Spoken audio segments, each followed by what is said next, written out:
I will be talking about, it's an encouragement for us all. I will make this quick. So, go and make disciples. Dili, wait and see. We know in the verse nga, go and make yun siya, di ba? So, I do believe and I prayed na kitang tanan nga naadiri will be encouraged by this word of encouragement. Dili lang kamo no, but also ako pod. So go and make disciples, setting our priorities right. Our priorities. Diba, we have lots of reasons nganong dili ta mag-go and make disciple. Daghan taw ka ng reason like, busy man ko, wala ko'y resources, mahadlo ko, makulbaan ko, ma-intimidate ko, basig unsa ang iingon sa kuha. So, inana. But, priorities lang yun na siya. And, makita nato ni diri karon. This is the verse, Matthew 28:19-20. I know you are familiar with this. The Great Commission. Can we read it together? Sige, 1, 2, 3, go. Baptizing them in the name of the Father and of the Son and the Holy Spirit. Teaching them to obey commanded you. And behold, I am with you always to the end of the age. So go and make. Dili siya wait and see. Diba? Go good siya. Mo giingon ni Lord, this is a command. Ingnan mo katapat, this is a command. Amen. But before mag-continue ta sa topic, I would like to tell you something. The reality of life. So mag-share ko gamay sa kuang testimony, no? Pasensya na ako'y mga mapakita nga picture nga ma-involve mo diri. Bawi ilang mo kung kamo na pud mag-share. Okay. Sige. This is my family. So, ako ang papa, nagsulat kani 48 na siya. Ako mama 44, akong kuya 32. Ako kay 30, ako ang gwapang asawa 29. Akong manghod mag 29. Tama. Si Trisha mag 21. Si ako ang kamagawangan si Jamil 23 na siya. Tapos among anak si Yana 1 year old. Then as you can see in the right nga picture, ako agya po ng papa ako. Then kani dili na ako na lolo, pero kahawig jud kay sila ni lolo. Igagaw na siya ni lolo sa muang time na nag-reunion mi. Pero wala na akong lolo that time. Pero parihag yun kay silag naong. So kabalo na jud ko asa padulong akong naong, no? So dira na jud ko padulong. So anyways, I would like to share a little bit of reality of life. As you can see, if for example, maog yun ni siya akong lolo, no? Patay naman akong lolo now. So, si Yana never met my lolo. So, she only will see some pictures of my lolo, kinsa siya, unsa iyang naong, pero wala gid siya intimate nga relationship or personal nga impact sa iyang life, kay picture lang man niya makita. Pero sa ako ang papa, lolo ni Yana, naa siya memories. Diba? Pero ako, nakoy memories ako ang lolo. Kaya nagdako mang pud ko nga buhi pa akong lolo. 'Di ba? Pero as you can see, the pattern of life in every generation that will come, past generation will be mawala. 'Di ba? Yana wala gid siya memory kay lolo. So, pag moabot na pud sa panahon, challenging kina sa mo, no? Kung maminya na pud si Yana, kadugay pa. Pero iandam lang daan ang heart. Pag nanapod siya anak pohon, ang iyahang anak, possible won't know my father. Di ba? Picture sa lang pod. Ako na pod ang lolo. So another two generation will be malimtan. Picture na lang. Tama ba? Reality of life. Then moabot pod ang panahon katong anak niya na magkaanak na pod, ako na pod ang makalimtan. Tama ba? Same as to you. Tanaway mong katapad. Tanaway mong katapad. Gwapa kay ka, pero mabot yung panahon, makalimtan niya. Is that reality? Reality of life, right? That's reality of life. So, in 100 years from now, 100 years from now, kanay nyo makita ang picture dira, kanang makita ninyo tanan diri, maalis dan tag another set of a different lahi gyud siya nga generation. Walay magpabilin sa tuwa kung unless immortal mo. Sige. So I do believe, di ba, right now 70 years is the maximum, or they say nga kanang lifespan sa tao karon. Pero that is not an assurance. Dili assurance ang 70 years old. So anytime we can be earlier from our expected time. Di ba? So, nag-goal ba mo? Wala tamo ginapag-goal ha. I'm just, usay, kita mang good tao, we don't want to think about, wala na. Di ba? We want to exist in that. Ginawala na to na sa tong system. Pero, kani, isa po niya sa mga ginaingon po sa Bible. So next, sige. Kani siya, di niya mo ang balay ha. Wala na ako picture ang balay kayo. Makita ang mga hinayhay ba? So, nindot mong good siya. Ganahan ko, nakita lang na ako niya sa internet. So, in reality, 100 years from now, someone will leave that house you built. Someone you don't know. Inyong gihaguan og taman, all this life, will live in the house you worked for, the car that you bought. Kanang car na itong gi-own karon, possible junk na by that time. It won't start. Or possible ang mga parts ana gibaligya na or gipangahuyan na. So all our accomplishments will also be forgotten. Nalang nasa picture, nasa wall ang atong ribbon, ang atong medals. For me, ako ang pagka-engineer. Nag-talk me ganina ni Sansan. Dili man siguro may engineers, kaya wala daw may pathways. Mga iskinita lang po. So anyways, there might be pictures of our accomplishments hanging on the wall. Pero, to that person, to the very different kanang lahi na generation nga mupuyuan ng balay, wala na kayo na impact. Wala kayo na sila direct na sa tawag ni personal relationship sa imuha. Tama ba? Would you agree? So by that, pagkabalo na to ana ngayon ana maday ang kinabuhi. I mean, makalimtan naman day atong tanan kahago karon. Why are we so occupied chasing those things? Di ba? In Ecclesiastes, ana si Solomon, King Solomon, ana siya, I hated all my toil. Unsa nang toil? Hard work. I hated all my hard work in which I work under the sun, seeing that I must leave it to the man who will come after me. And who knows whether he will be wise or a fool. Yet he will be master of all for which I toiled and used my wisdom under the sun. This is also vanity.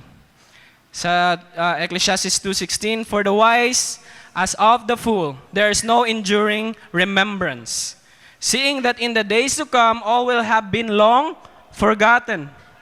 How the wise dies, just like the fool. Tama ba? So nana sa Bible, no? So tama dito atong na-discuss ganina, makalimtan ragad gihapon ta. But you know what? We can do something na even though makalimtan ta nga kita as kita, pero natay mapabilin sa ilaha nga dili gyud nila makalimtan sa tao nga ato ang pwede matouch nga life. And that is our zeal for Jesus. Amen. People might forget us, but there is one thing that we can pass from one generation to another. And that is our zeal for Jesus. Kailan mo kinsa ang nag-share sa tao nga nag-share sa inyo, ha? Di ba? it was passed from generation to generation. You don't know the impact of sharing our zeal for Jesus to a person nga moabot na siya and you are a product of it. Kamo ang living example that somebody shared the gospel and that person's very zealous for Jesus. That's why naamo diri karon. Luwas pud mo tuo mo kay Jesus. Tama ba? Pero wala na takailato nila. But ilang balay, ilang mga sakyanan sa una, does it matter? We forgot them, right? Nakalimot na ta. Pero ang wala nato nalimtan, ang gibuhat sa Ginoo sa tua, pinaagi sa ilaha. Tama ba? So let's not waste our short time here on earth chasing temporal things. But be zealous in making others zealous for God also. So I would like to share a little bit po nga testimony sa ko when I was in my elementary days. Damay na po si Kaka ani. Hi Ka. Okay, mo ni si Kaka guys. Okay, I am also a product of Compassion International.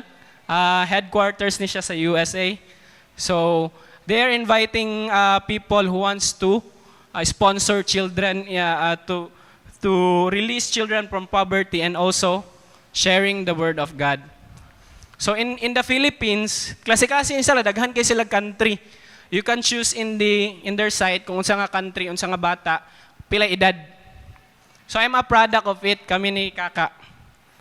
So ang ginabuhat nila sa mua, every time padulong na ang school year, tagaan mi nila og budget pangpalit og mga books, notebooks, school supplies. Then also pag kanang Christmas, December, tagaan pod mi nila og kanang pampalit og mga bag-o. Then pag every week, i-meet mi ana nila every week. Sharean mi og word ni Lord. Tapos pakaunon.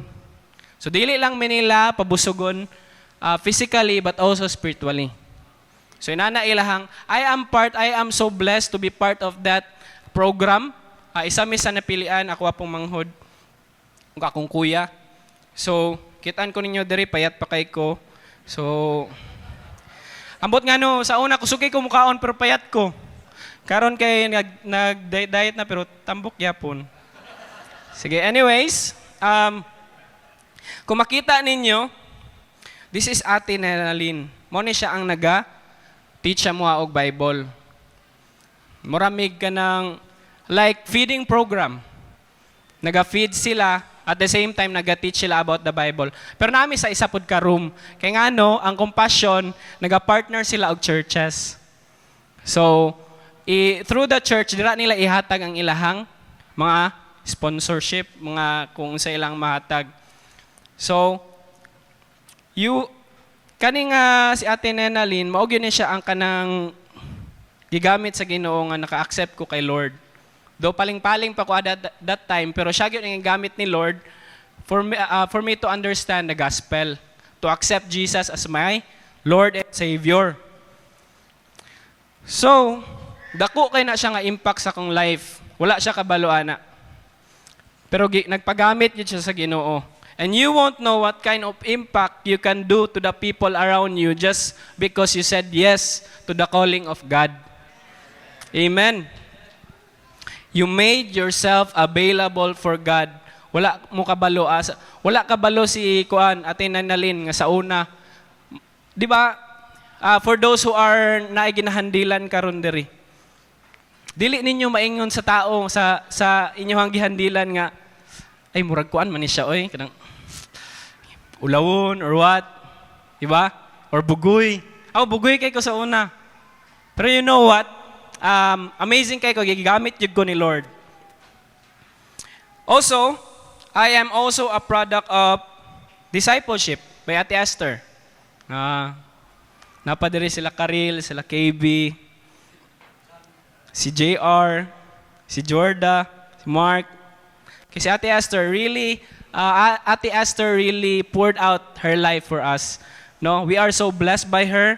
Say makadawat may correction. Mao ginang meaning sa discipleship from the root word discipline. Discipleship usahay makorekta, mali natong ginabuhat. The thing is, to be in a discipleship group, you have to have a heart na kanang willing to learn, willing to be corrected, a humble heart who understand that there's a lot of things that needed to improve in him or her. Tama ba? So, agree ko atong post ni Nathan. To those who are criticizing leadership. So, try first to handle people before you criticize. The moment you will handle people, you will understand that those people in the leadership really needs prayer, dili criticism. I'm so blessed and I commend all those who are ato ang mga pastors, ato ang mga sila Kuya Buddy, Kuya Arman, Ate Monet, Ate Libot, mga leaders sa church, sila Kuya Josh, tanan leaders sa church, tanan nagpagamit, tanan DBS facilitators. I commend you all because you said yes to God's calling. And tanan involved sa discipleship. I know you are busy with your own lives. Busy ta tanan, right? Busy sa school, busy sa ministry, busy sa family, busy sa work, busy sa business, busy sa busy basketball. Daghantag reason to be busy with, right? But look at also Mami Jing, di ba? Mami Jing participated in being a facilitator in DBS. Di ba? Mami Jing is a living testimony that encourages us na to set our priorities right. Di ba? She could have lots of reason nga dili mo involved. Ay, dili na nako kaya and all. So di ba? Pero makita nimo nga ang priorities ni Mami Jing is for the Lord jud. So she's a living example and I hope na hunaw-naon po ninyo na as an example. Amen. Ingna imuhang katupad be involved na. So in these verses, ana si Lord sa Matthew 9:37 to 38, then he said to his disciples, "The harvest is plentiful." Pasabot, daghan kay tag pwede dala dira sa Ginoo. But the laborers are few. Why? Because only few said yes to the calling of God. Therefore, pray earnestly to the Lord of the harvest to send out laborers into His harvest. Amen. Especially, gina-encourage yun ako kanang dugay na gyud sa Ginoo. Kanang wala tay involvement. Involve mo. Kaya nga naman, by that, mas mailhan ninyo ang Ginoo sa inyong life. Pag magpa-involve da. Matthew 9:36, when he saw the crowds, he had compassion for them because they were harassed and helpless, like sheep without shepherds.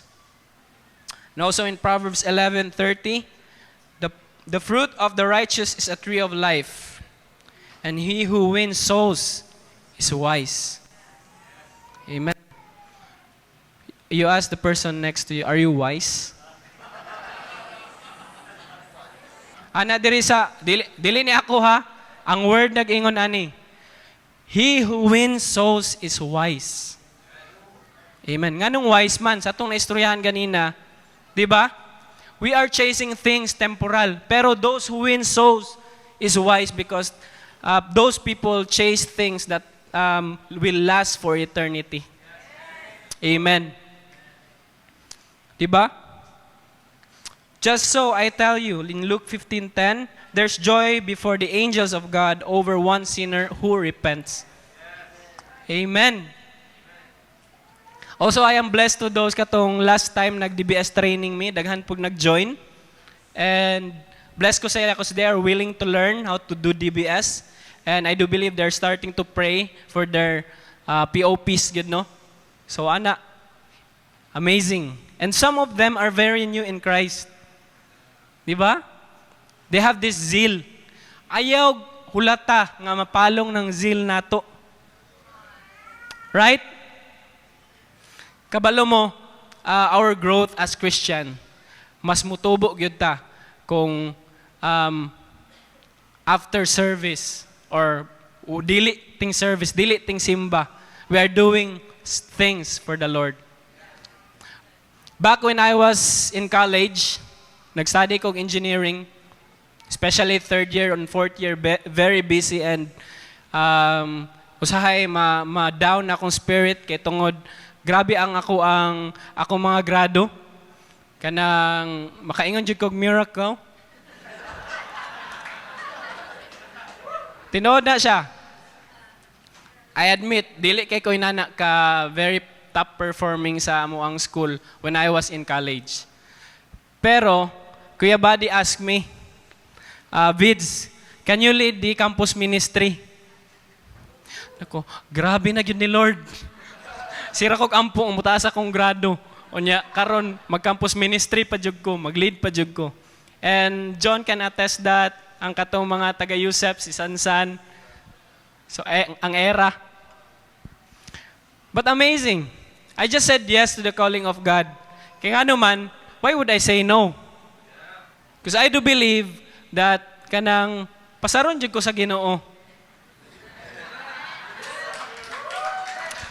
Balag mamalig sulat ang teacher. Dili bitaw. Na-bless ko ni Lord kay ano man, I do believe partly po ana kay nag-said yes ko siyang calling. I'm not a perfect leader atong that time kay I am new in the Lord pod. I don't know how to handle people but I just said yes. So how will you know if you won't try? Diba? Si Sir Eric nga naman pag anak sa iya kabalo din siya mo evangelize? No. Pero ni said yes siya sa calling ni Lord. Diba? So same to us. I just said yes. But see, gipagraduate jud ko ni Lord. And also, one take lang pud ko sa exam. Diba? Praise God kaayo. Pero amazing. Kaya nga naman, in our review times, sa mong pag-review, gyud makaingon jud ko nga behind ko. Ako ang mga kauban sa apartment, mga kuano, classmates nako. Layo na ilang nastudihan. Ako layo pod, layo na sa ila. So ana, pero imagine, na one take na ako, halos tanan, nga ni gawas, looks familiar. O naman na sa engineering, kanang ang mga questions are balik-balik. It's like the same questions. So naalay mga gina-twist gamay. Diba? Naibutang ag 0, times og 0, 0 day ang result ana. Pero amazing, the moment you say yes to God's calling unto your life. Calling man sa inyo ha. Are you a Christian? You ask your katupad. Are you a Christian? Then it is your calling to go and make disciples. Wala exempted.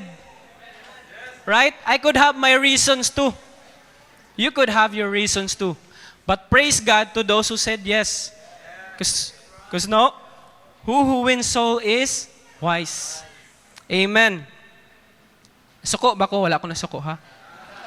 Okay. One of the reason to nganong mukuan yun ta, mu pursue yun ta in making disciples and touching the lives of others. Because let's not forget what Jesus has done for us. He saved us and gave us a hope and a future. We were once lost, but now we are found. We were once blind, but now we can see. Let's not stop there. Dili lang kamo ang nanginahanglan ng salvation. Dili lang kamo ang kinahanglan makakita. Dili lang kamo ang kinahanglan makaplagan. Ang mga tao put around you, your family, imuhang friends, imuhang relatives, workmates, they need to receive Jesus as their personal Lord and Savior too. And dili na mahitabo if you will not say yes to the calling of God. I used to say, God, ikaw na bahalaan ng akong amigo, Lord, pagdala og someone, Lord, nga mo preach ana niya. Ginahatag na ako sa uban ang responsibility nga dapat naa sa kuha. Kay kami man ang duol. Diba? Kay ma-awkward ko kay friends kami, amigo kami, mag-share ko, basig layuan ako niya. Ginahatag na ko sa uban ang responsibility to share the gospel. Where in fact, I have all the chance to tell that person unsa gyud ang gugma sa Ginoo. Are you the same sa kuha sa una? Or you want to make a change? You want to be the one nga kanang, Lord, use me. Dili kay, Lord, use others. Exempted ko, Lord. Diba, dili, diba? So, in Kit Green nga song, while ga worship ganina ni pop up sa kuha, ana si Kit Green siyang song nga Open Your Eyes. Ana siya. He said that we are responsible for the people, for the lost people in our generation. Would you think nga ang responsible sa atong generation, ang next generation? Wala na ta atong generation. Wala na sila, di na sila makatouch atong generation. But we are the one who is responsible for this generation that we are in. So I am encouraging you na mo-go gyud ta and make disciple. So let's involve in discipleship, DBS, home group, prayer, sa prayer. Ana si Kuya Eric sa una, if this is our ministry, our prayer should be bigger than our ministry. Kaya sa pilar, kaya sa poste, kargahon ang ato ang ministry. And ang poste mo na siyang prayer. Campus ministry and etc. But also I want to point out something. Nagstoryahanay naman tag discipleship. My leader before told me nga, kanang, permente na lang mo simbahan, uli pud mo sinyong balay, panghugas pug plato. Napo tayo ginatawag nga over-involved. You know your capacity. So, kabalo mo kung asa mo mag-focus para mahimo mong mas effective. Kaya the moment you will join everything, ako, katry ko na sa una. Try ko, Sunday teacher pud ko before. Sunday teacher, technical. Pag nag-teach ko niya na technical problem, dagan ko. So, you balance things. Kaya nga naman, na-observe sa mong leader before nga, part man pud ko sa cleaning group, nagalimpyo pud ko sa church, nagamap. So, sige ra mig-map sa church, sige limpyo sa CR, gi-ask me niya, do we clean our house? Nagalimpyo pa mi sa balay kay halos permente na lang daw mi sa church, halos everyday. Kaya nga na ay meeting, ana, halos every week na mi sa balay, nami sa church. Kaya nga naman, he wants to point out nga, we have to be a blessing also to our house, to our family. We are praying for our family to be saved, but we are not there all the time. Dili po tamo tabang and all. So sa mga batanon, set your priorities right, then manage your i-manage ninyo ang inyong availability. Kaya nga naman, if dili pod ma-over-involve mo, madaot pod ang inyong studies. Mugamay inyong grado and then dili pod mo mahimong blessing sa inyong family. So that's a reminder. Also next is with all that's been happening now in the world, prophecies and prophecies are coming to pass. Tama ba? It's not time to relax, but to get busy with the kingdom business of Jesus. Let's get involved in God's business, which is winning soul.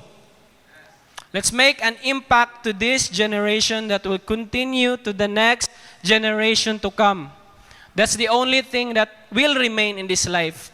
Kaniatong mona balansiha gyud ninyo. Hunaw-na gyud nyug tarong kana inyong gikabisihan karon na ni-know mo sa calling ni Lord. Is it worth it? Is it worth it sa eternity? I know all of us are busy, but if we can't spare a bit of time for the Lord, then it just shows what are our priorities.